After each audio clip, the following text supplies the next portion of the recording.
I'm Emily, 33. My family cut me out of their will, called me a drama queen, and sent lawyers to silence me, all because I built a life they couldn't control. What they didn't expect, I fought back and I won. I was on my second cup of lukewarm coffee, scrolling through client emails I didn't want to answer, when my phone rang with a number I hadn't seen in years. Emily? The voice was hesitant but familiar. It's Mrs. Lancaster, from the lake house. I blinked. That lake house? I hadn't thought about that place in a long time, not since the whole mess with the inheritance. I don't mean to intrude, dear, she continued, but I saw your family unpacking today. I figured you'd be joining them for the weekend like old times, but you weren't with them. My stomach dropped. I managed a laugh. No, I wasn't invited this year. She paused, clearly uncomfortable. Oh, I'm sorry. I just assumed. It's okay, I cut in, more out of habit than ease. Thank you for letting me know. We exchanged a few awkward pleasantries before I hung up, stared at my wall for a solid minute, and muttered, typical. You'd think after 3 decades of being the family afterthought, I'd stop being surprised, but somehow it still stung. You see, the Williamson family has always been a bit exclusive, not in the wealth and yachts kind of way. No, we were more Midwest, old school. We had traditions, barbecues, 4th of July fireworks by the lake, everyone squeezing into that rickety old cabin my grandfather built in the 60s. And by everyone, I mean everyone except me, apparently. This wasn't the first time I'd been left out of a family event, not by accident. No, those hurt less. This was deliberate, coordinated. They packed the SUV, made grocery runs, assigned sleeping arrangements, all without ever mentioning my name. Not a text, not a call, not even a passive-aggressive, hope you're doing well, from my mother. And the kicker? My brothers, Tyler and Ben. They posted a group photo that night. Marshmallows, flannel shirts, lakeside fire pit, the whole perfect family vibe. Captioned, "Back where we belong." Where we belong. As if I was some stranger watching from the outside the frame. I wanted to be angry. Hell, I was angry. But beneath that was a familiar ache, the kind that comes from years of trying to earn a seat at a table that was never set for you. And maybe for the first time, I realized something. I wasn't mad about not being invited. I was mad that I still cared. That night, I sat alone in my apartment in Portland, Oregon, stared at that stupid photo again, and whispered out loud, "This ends now." I didn't know what that meant yet, but I knew I was done playing the forgotten daughter, the invisible one, the one who gets the leftover birthday card because mom forgot to check the date, the one who plans the surprise party but never gets one, the one who bails her brothers out of legal trouble and isn't trusted to host Thanksgiving. I picked up my laptop, half out of habit, half out of some restless impulse. I typed in, "Property listings, Echo Lake, Vermont." It was dumb, pointless, self-inflicted torture. But then, there it was. Second result from the top. Private wooded lot with lake access, $450,000, adjacent to East Shore cabins. I clicked it. My heart skipped. That was next door, literally next door to my family's beloved lake house, Grandpa's old stomping ground, the same lake where I learned to swim, the one place I once believed, naively, that I was part of something. The listing had 4 photos. One of the shoreline, one of the little A-frame cottage, one of the back porch overgrown with weeds, and one of the property line, right where their dock ended and this one began. I stared at it for a long time. Then I opened a new tab and typed in my bank info. My business had done well last year. I had savings. Not enough to pay cash, but enough for a serious down payment. I ran some quick numbers. With the right small business loan, I could make it work. It would be tight, risky, possibly stupid, but God, it felt right. I leaned back in my chair and laughed, not the bitter kind I was used to, but something lighter, almost free. Because for once, I wasn't planning a grand gesture to get their attention. I wasn't buying anyone's love. I was planting a flag, quietly, deliberately, right next door. They wanted a family gathering without me? Fine, let them have it. But I was done begging for scraps. I was going to build something of my own, a space where I belonged, because I said so. And when they finally saw me next door, they'd have no idea how close their reckoning really was. Growing up in the Williamson house felt a lot like being the last chair in a school orchestra. Technically there, but not exactly part of the melody. I was the youngest, the only girl, and somehow the easiest one to overlook. Tyler was the golden child, varsity everything, straight-A student, full ride to Notre Dame. Ben was the charming screw-up, the kind who wrecked Dad's truck and still got a bigger Christmas gift than me. And me, I was just there. Quiet. Artsy. Sensitive. The one who took things too personally whenever someone crossed the line. I learned early on that in our house, feelings were fair game. If you cried, you were weak. If you stood up for yourself, you are dramatic. If you stayed quiet, they joked louder, like it was a challenge. Every family gathering was an audition, and I never got the part. Mom had a way of slicing you open with a smile. "That haircut's cute," she'd say. "Makes your face look less round." Or, "That dress would be perfect if you had your cousin Katie's hips." And if I ever flinched, "Relax, Em, I'm just being honest. You want me to lie?" Dad didn't say much. He'd just clear his throat or mutter something like, "Karen," half-heartedly, and go back to his crossword. But he laughed at the jokes, especially when the boys got involved.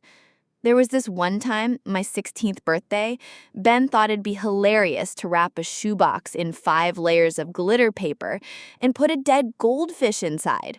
I cried. Everyone else laughed. "Come on," Tyler had said. "You named it Sparkle. You gotta admit, that's funny." But the worst part wasn't the jokes. It was how normalized they became. Like every dinner, every car ride, every holiday had to include a punchline. And I was always the punchline. I remember Thanksgiving, senior year of high school. My college application essay had just been selected for a regional contest. I was so proud. At dinner, I mentioned it. Tyler asked if I wrote it in crayon. Dad laughed so hard he had to wipe tears. I smiled. I always smiled, because not smiling made it worse. Even the house had rules I didn't understand. The boys got full bedrooms. I shared a room with storage bins until I moved out. They got help with their tuition. I got told to be resourceful. When I landed my first paid design gig freshman year, cover art for a small indie album, Mom told me not to let it distract me from finding a real major. Looking back, it wasn't just about favoritism. It was the way they bonded over excluding me, as if the only way to hold the family together was to keep me on the outside. Every joke was a brick in that wall. Every dig, every eye roll, every "God, Emily, don't start" built a fortress I never got past. I tried to fit in. God, I tried. I changed how I dressed, how I spoke, what I studied. I even picked up golf sophomore year because Ben said Dad would like me more if I acted less Portland and more Pebble Beach. Spoiler, he didn't. There was always this unspoken rule that I didn't really belong, that I was somehow on loan. The extra one, the awkward puzzle piece they kept trying to force into a frame that never fit. And eventually, I stopped trying. Not out of strength, just survival. So when Mrs. Lancaster called about the lake house, it wasn't just about this trip. It was about every time I'd been erased, diminished, or dismissed. That call didn't break me. It reminded me I'd already been broken, 1,000 paper cuts at a time. But what they didn't realize, what I hadn't realized until now, was that all those cuts had made me sharper, I wasn't just the extra anymore. I was done playing the ghost in their perfect little photo albums. And if they thought leaving me out of another family vacation would keep me quiet, they were about to find out just how loud I could get. It happened the summer after I turned 28. Grandpa Harold had passed the winter before, quietly, in his sleep, the way he always said he wanted to go. He was the only one in that family who never made me feel invisible. Every birthday, he sent me a handwritten card. Every holiday, he made sure I had a seat right next to him at the lake house table. When he died, a part of me genuinely thought maybe that bond meant something. Maybe, just maybe, he'd leave me something small in the will. Not for the money, for the meaning. So when the family lawyer invited all of us to a reading at the cabin that July, I booked my flight without hesitation. I wore a navy blue dress I knew Grandpa liked, brought a loaf of sourdough from that bakery in Portland he always raved about. I was nervous, hopeful, fragile, but excited. The moment I walked into that cabin, I knew something was off. Mom was all smiles, like someone hosting a brunch, not attending a legal meeting. Tyler was already 2 deers in, sprawled on the porch swing. Ben greeted me with, "Whoa, look who remembered where we live." And Dad? He barely looked up from the fire pit. The lawyer, Mr. Jennings, sat us all down. His voice was formal, monotone, like someone reading a warranty. He listed a few charitable donations, then some stocks, and finally, the lake house. To be equally split between Douglas, Karen, Tyler, and Ben Williamson, he said. I blinked. I looked around the room. My name hadn't been spoken. Not once. I waited. I thought maybe there was a second page. Something. Anything. But then Mom burst out laughing. "Oh, Emily," she said, patting my knee like I was 5 years old. "He didn't forget you, honey. He just knew you hate the outdoors. Remember when you cried about the outhouse? He didn't want to burden you with lake house responsibilities. Isn't that thoughtful?" Ben chimed in with, "Plus, you wouldn't even know what to do with a cabin. You'd probably turn it into an art commune." Tyler snorted. "Or worse, a gluten-free cafe." They laughed. All of them, like it was some inside joke I should have seen coming. And I did what I always did. I smiled, I nodded, I bit the inside of my cheek so hard I tasted blood. Then I excused myself to the back deck and called my therapist. Left her a voicemail that said nothing but, "You were right about all of it." Later that night, after they'd toasted Grandpa's legacy with whiskey he never drank, Mom pulled me aside. Her tone turned hushed, like she was about to share state secrets. "Listen, sweetie, just because you're not on the deed doesn't mean you're not part of the family. You can still visit, of course. Just give us a heads up, okay? You know how tight space gets when the kids are here." I nodded. Not because I agreed, because I was done fighting for a seat at a table that kept getting smaller every year. On the flight home, I stared out the window and replayed everything. Grandpa's absence, the smug faces, the way they laughed like I was a guest star on their family sitcom. And I realized something. That will wasn't just about property. It was a message, one they'd been sending me for years, but now decided to carve into legal stone. You don't belong here. And for once, I stopped arguing with that voice. But that didn't mean I was going to disappear quietly. No. If they wanted to treat me like I wasn't part of their story, I was going to write a better one without them. For the longest time, I thought if I just worked harder, just loved them a little louder, they'd finally let me in. I volunteered to plan Mom's 60th birthday party, top to bottom, even flew in her favorite singer from Branson and footed the $6,000 catering bill when the family forgot to split the cost. I designed a new logo for Dad's accounting firm for free, spent 3 weeks on it, and he ended up using a clip art version Tyler found online. I babysat Ben's kids so he and his wife could go on vacation, only to be told later that I was good with them for someone who's not a mom. I kept showing up. Holidays, birthdays, random Wednesday cookouts. I brought pies and gifts and that false smile I'd been wearing since high school. I laughed at jokes that made me feel small. I complimented people who never once said thank you. I made myself useful, quiet, available, and it was never enough. One Thanksgiving, I brought my new boyfriend, Chris. Sweet, smart, tattooed graphic designer from Austin who treated me like I mattered. Tyler shook his hand and said, "Didn't think Emily was your type." Mom whispered, loud enough for me to hear, "At least he's not wearing earrings. That's something." They couldn't help themselves.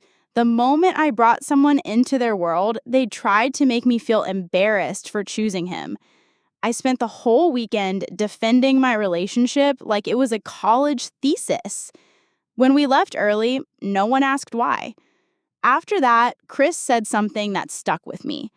"Why do you keep trying to win a game where the rules change every time you get close to scoring?" At first, I brushed it off. He didn't understand. But that question sat with me. It echoed when I got another backhanded compliment. When they skipped my birthday brunch but posted group photos from a last-minute dinner without me. When Mom sent me a forwarded meme about ungrateful adult children the day after I asked her to stop commenting on my weight. That question kept ringing. Why do I keep playing? So I stopped. Not with fireworks or drama, just quiet exits. I skipped the Christmas trip, didn't send cards, muted the group chat. They noticed, but not in the way I hoped. Ben texted once, "Everything okay?" I said, "Just taking space." He replied with a thumbs up emoji. That was it. Instead, I put that energy somewhere else, into work, into people who didn't make me beg for belonging. I joined a local women's entrepreneur group, started leading branding workshops for high schoolers. I built something real, solid, outside of their world. And for the first time, I wasn't trying to earn my place. I was choosing it. Funny thing about stepping back, when you stop dancing for approval, you finally hear how quiet it's always been. No one clapped, no one cheered. I'd been performing for an audience that wasn't even watching.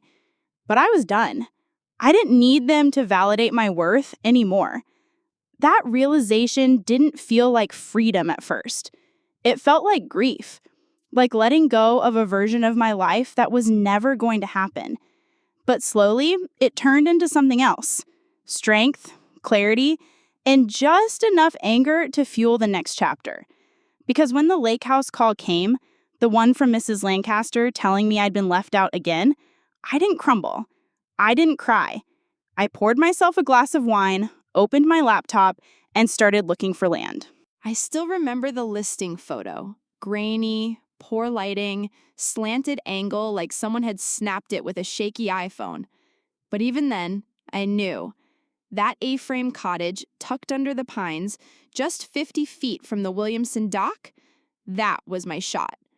The land was overgrown, the roof needed work, and the description used words like fixer-upper and rustic charm, which we all know is code for bring a tool belt and a prayer. But I didn't care. I didn't want perfect. I wanted proximity. Symbolic territory, a way to exist loudly right next to the people who spent years pretending I didn't. The asking price was $420K, which made me laugh out loud. Not because it was outrageous, but because I had almost that exact amount in my business account. Between the brand packages I'd landed that year, a couple of licensing deals, and the retainer from a podcast network I'd designed for, I was sitting on a career high, one I'd built completely on my own. No loans from Daddy, no referrals from Tyler's golfing buddies, just me, my laptop, and a whole lot of hours no one saw. I could have spent that money on a bigger apartment in Portland or upgraded my studio, maybe even taken a year off. But no, I was about to buy spite. Beautiful, wooded, lakeside spite. I called the realtor the next morning. A woman named Gina with a laugh like gravel and a "don't screw with me" tone I instantly respected. "Cash buyer?" she asked, surprised. "Mostly," I said. "And I'd like to close quickly." She chuckled. "That won't be a problem. Family who owns it is out of state. Didn't want the hassle of renovating. You'd be doing them a favor." Oh, the irony. 2 weeks later, it was mine. No ceremony, no ribbon cutting, just a key dropped into my hand and a PDF in my inbox with the deed. I drove out the following weekend alone, pulled into the gravel driveway I now owned.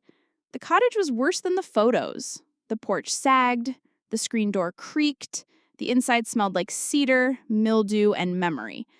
I stood in the middle of the living room, turned in a slow circle, and whispered, "This is mine." Then I opened the back door, walked straight to the property line, and stood facing the lake. I could see their cabin clear as day. Same faded siding, same weathered deck chairs. I spotted Dad's old canoe leaning against the railing. The dock looked freshly sealed, which probably meant Tyler had a new girlfriend to impress. And for a moment, I felt nothing. Not bitterness, not longing, just a strange, quiet calm. I didn't need to be on that side of the line anymore. I'd built something on this side, literally. And that was power they couldn't touch. But let's be clear, this wasn't just about healing. It was also about the long game. I had plans. I wasn't going to hide here and sulk in the woods like some family exile. I was going to renovate, reclaim, host, build a place where I made the guest list, a place where nobody needed permission to matter. I found a local contractor, gave him a 6-month deadline, and told him I wanted the inside clean, modern, and unapologetically bold. I handpicked every color, every finish, not beige and safe like the Williamson aesthetic. I went with navy cabinets, vintage light fixtures, a big open concept workspace with floor-to-ceiling windows. This wasn't just a cabin. It was a declaration. I named it Edgewood, not because it sat on the edge of the woods, though it did, but because it sat on the edge of their comfort. And trust me, I wasn't subtle. My first summer there, I hosted a July 4th barbecue. Not loud, just visible. String lights, soft jazz, catered sliders, and an invitation list that included local artists, entrepreneurs, and half the town. People they'd never talked to. People who didn't care that I was the quiet sister. Tyler waved at me once from their deck. I waved back, big smile, raised my glass of sangria. He looked confused. Mom sent me a text the next day. "Heard you're back. Hope you're well." I didn't reply. I didn't need to. My presence said everything. It was a Sunday morning in late August. The air was cool, sun filtering through the pines, and I was halfway through a blueberry scone when someone knocked on my front door. Now out here, unannounced knocks are rare. This isn't a neighborhood. You don't drop by. So I froze, mug halfway to my lips. Then I heard it again. Not frantic, not polite, just insistent. 3 evenly spaced knocks. I opened the door, and there he was, Tyler. Khakis, boat shoes, polo shirt tucked into his waistband like always, holding a coffee cup from the gas station across the bridge, and wearing that same confident smirk he's had since 10th grade. "Hey, Em." Tyler. My tone was flat. Not cold, not warm, just neutral. "Mind if I come in?" That's when I noticed it, the shift in his face. Just a flicker. He wasn't sure what version of me he was about to meet. Old Emily, who laughed things off, or new Emily, who owned the house next door. I stepped aside, not because I wanted to, but because I needed to hear what he came to say. He sat at my breakfast bar like he owned the place. I stayed standing. "This place is nice," he said, glancing around. You've done well for yourself. Thanks. I saw your party last month. Looked cool. Real diverse crowd. He said that last part like it was both a compliment and a warning. I waited, let the silence stretch. He shifted, cleared his throat. So, listen, the family's been talking about you, about how distant things have gotten. Mom's been worried. I almost laughed.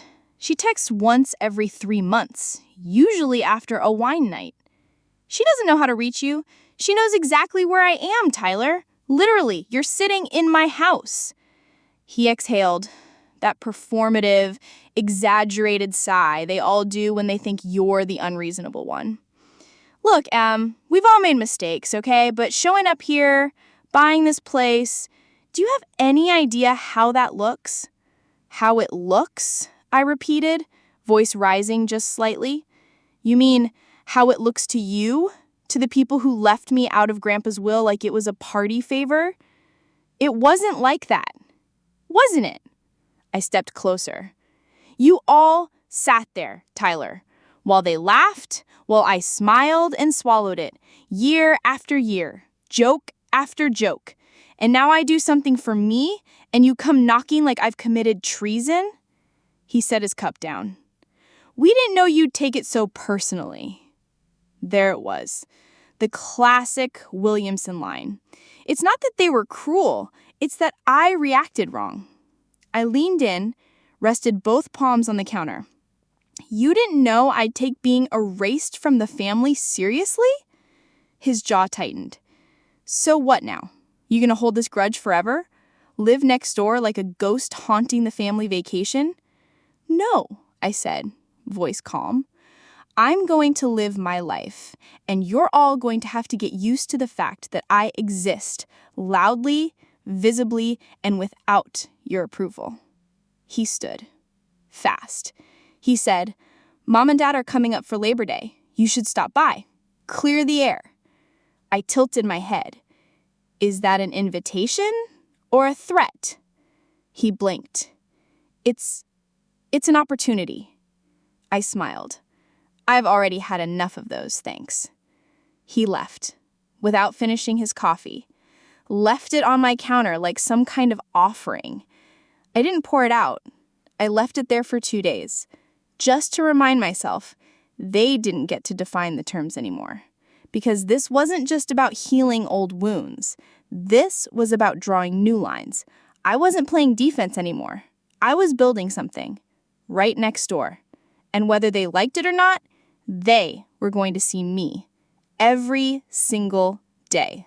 2 weeks after Tyler's visit, I got mail. Not email, not a text. A thick envelope with my full name typed in block letters and a return address from a law office in Madison.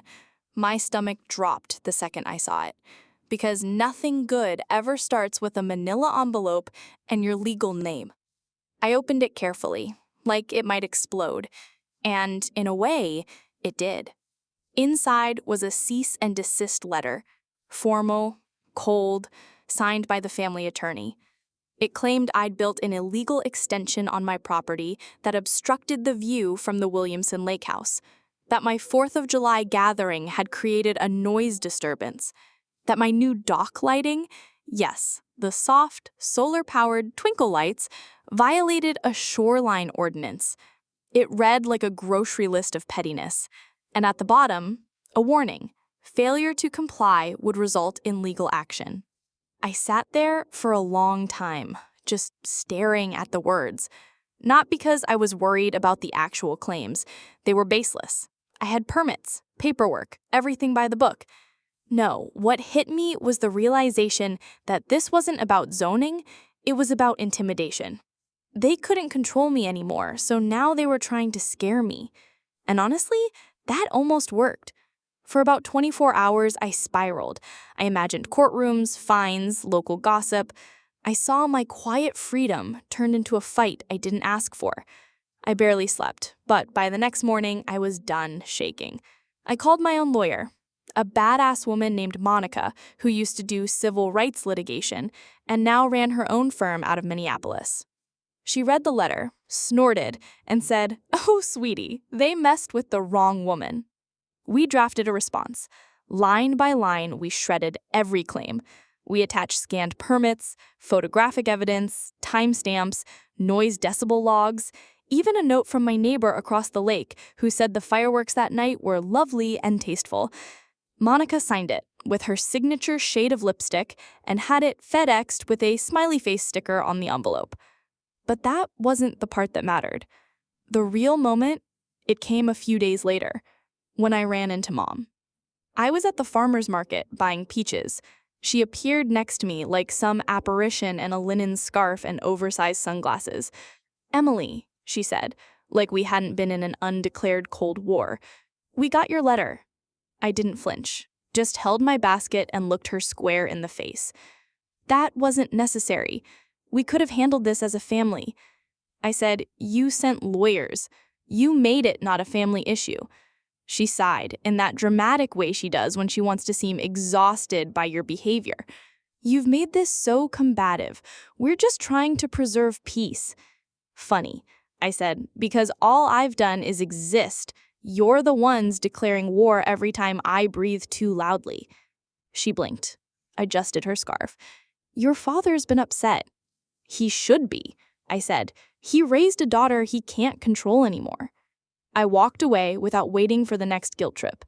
And as I turned the corner, basket full, sun warm on my back, I realized something. They weren't angry because I was loud. They were angry because I'd stopped apologizing, because I'd stopped shrinking, because for once, I wasn't trying to come back into the fold. I'd stepped out of the picture and started painting my own. That cease and desist wasn't just legal nonsense. It was the sound of their power cracking, and they were scrambling to glue it back together with fake concern and fancy stationery. But it was too late. Because you can't scare someone who's already survived being erased. You can't threaten someone who's already lived without you. And most of all, you can't win a battle against someone who's not playing your game anymore. I never planned to go public. That wasn't the point. The cottage, the career, the silence, it was all for me. Not for show, not for revenge. But sometimes, your story has a way of finding a microphone when it's ready to be heard. It started with a local podcast, Northern Voices, run by two sisters who'd moved upstate to escape burnout and now interviewed women building things off the grid. They'd heard about Edgewood through the farmer's market, saw the flyers I designed for the arts co-op, and reached out with a simple ask. "Would you be open to sharing how you got here?" At first I hesitated. The scars still felt a little too fresh. But they weren't bleeding anymore. And maybe, just maybe, someone needed to hear what healing actually looked like. Messy, complicated, and deeply personal. So I said yes. We recorded in their converted barn studio on a rainy Thursday. I sat in a mismatched armchair with a mug of chamomile and told my story, not with names, not with accusations, but with truth.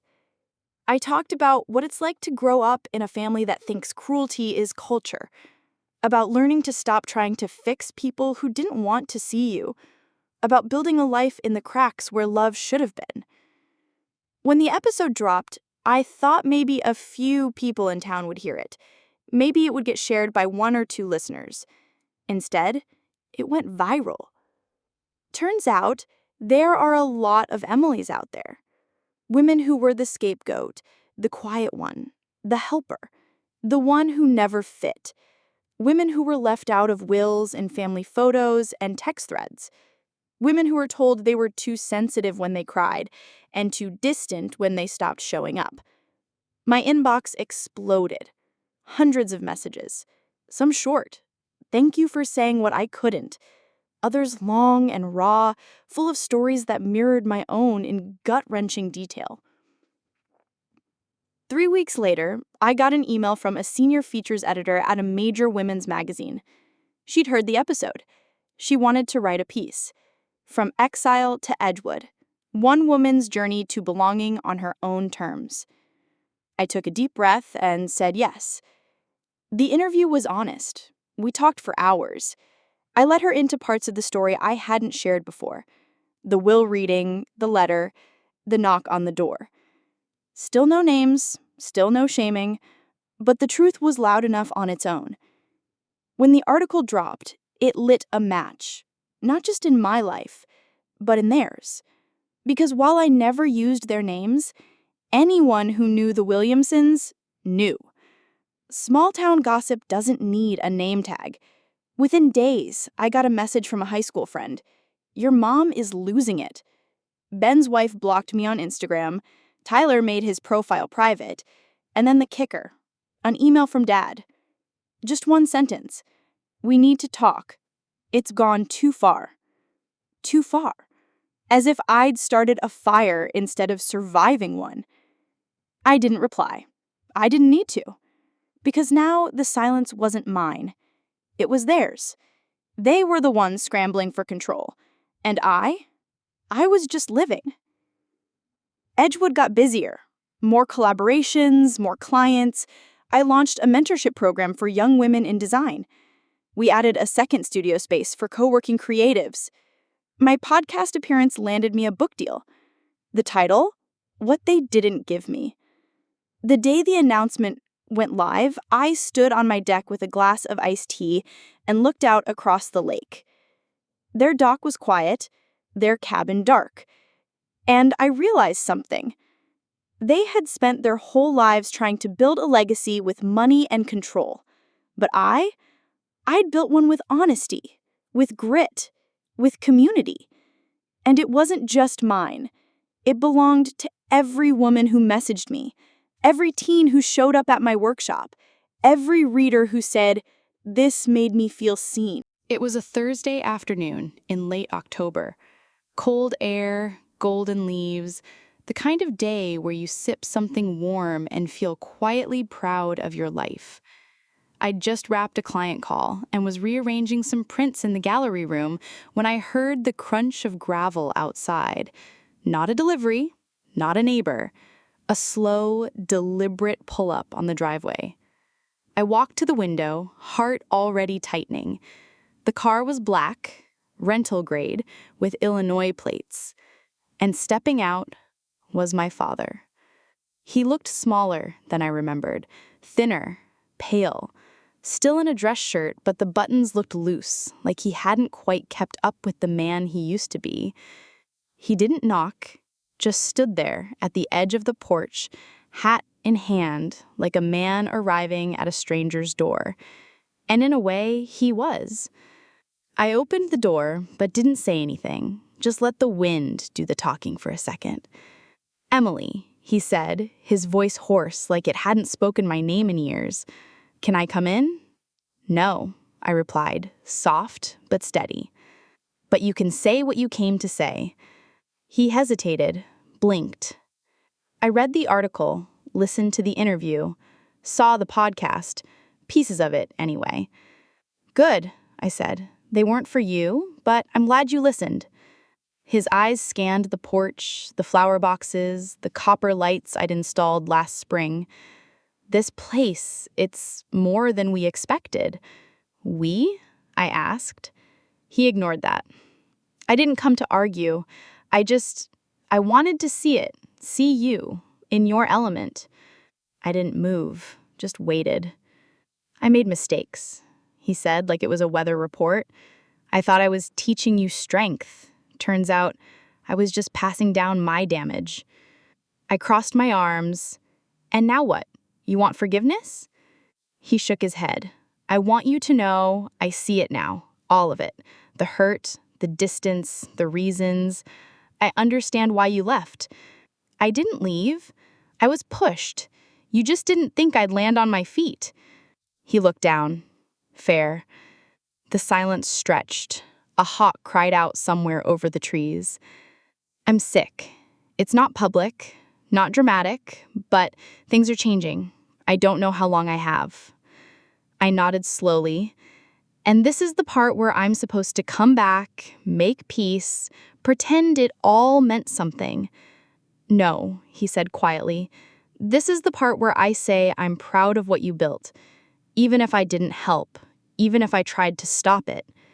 For a second, I saw him, just a man, no longer a title, not dad, not the voice of authority, just an aging man on a porch he never thought I'd own. I don't need your blessing, I told him. I never did. I know. And I'm not coming back, not to holidays, not to birthdays, not even to funerals. I know that too. He nodded, like he was checking items off a list. Then he reached into his coat pocket and handed me a folded piece of paper. "What's this?" I asked. "Just an address, a bank contact. You're still on the trust. I wanted to make sure you knew." I took the paper, but didn't unfold it. Money doesn't undo anything. "I know," he whispered. He stepped back, like he was releasing something, or maybe just giving up. "Take care of yourself, Emily. For what it's worth, I wish I'd known how." Then he turned, walked to the car. No drama, no second glance. I didn't cry. I didn't chase. I stood on the porch, holding that slip of paper like it was proof that I didn't need anything from him anymore. Not love, not regret, not inheritance. I had built something so much bigger than what they'd tried to give me. And more importantly, I had built it without their permission. A year after that last visit, I stood on a small stage in Portland, Oregon, in front of 300 women. The room was warm with that kind of electricity you only get when every single person in the audience is listening, not just hearing, but feeling what you say. I was the final speaker at a women's leadership retreat. The lights were low, the chairs close, and my palms were a little sweaty. Not because I was nervous, but because I knew exactly what this moment meant. I took a breath. Then I said it out loud. I used to think healing was about forgiveness, about reunion, about turning pain into poetry so people wouldn't feel uncomfortable around it. But I've learned something different. Sometimes healing is simply this: building a life so solid, so honest, and so yours that the people who broke you can't even find the door anymore. There was silence at first, that beautiful, weighty silence that settles over a room when truth has just been spoken out loud. Then a wave of quiet clapping, then louder, then people standing. A few women in the back had tears in their eyes. So did I, because this wasn't just my story, it was ours. I told them about the cabin, about the will, about the knock on the door and the cease and desist letter, and the podcast that changed everything. I told them how I used to dream of being invited back into the circle, back into their love, back into the place I thought I needed to belong, and how that dream quietly died the moment I realized I was already home. I'd built one. I talked about the choice to stay gone, to stop chasing closure like it was some magical key to worthiness. I talked about blocking numbers and buying power tools and the weird healing joy of installing your own light fixtures. And then I told them this: you don't have to be chosen to shine. You don't have to be included to belong. You don't need their permission to begin again. The family you build, the community, the friendships, the work you pour your love into, that's real. That counts. That is family. Afterwards, women came up one by one, sharing fragments: a sister who married the abuser, a father who cut them out of the business, a mother who called them dramatic one too many times. We hugged, we laughed, we cried. And every time someone said, "Thank you for saying that," I smiled and said the same thing. You already knew it. I just helped you remember. The flight home was quiet, peaceful. I stared out the window at the clouds and thought about that girl, me, on the steps of that lakeside house holding a letter and wondering what would happen if she said no. And now here I was, thousands of feet above the ground, miles from the past, soaring because I stopped waiting for someone to hand me wings. Back in Edgewood, I walked through my front door just after sunset. The porch light came on automatically. The house smelled like rosemary and lemon. My assistant had left a fresh bouquet on the counter and a note that said, "Congrats, boss, you did that." And yeah, I did. That night, I tucked myself into bed with no texts waiting, no missed calls, no guilt buzzing in the background. Just silence. The good kind. The kind that wraps around you like a blanket and whispers, "You're safe now." Sometimes I still get letters, usually around the holidays, from cousins, old neighbors. Once even from Tyler. I don't open them anymore. Not because I'm angry, but because I don't need to. My story doesn't live there anymore. It lives in the studio, in the girls I mentor, in the way I laugh loudly at dinner with friends who never make me feel like I'm too much. It lives in the logo on the window of my agency, in the deck lights I hung with my own hands, in the little white cottage with the blue door, and the woman who finally learned that love doesn't require shrinking.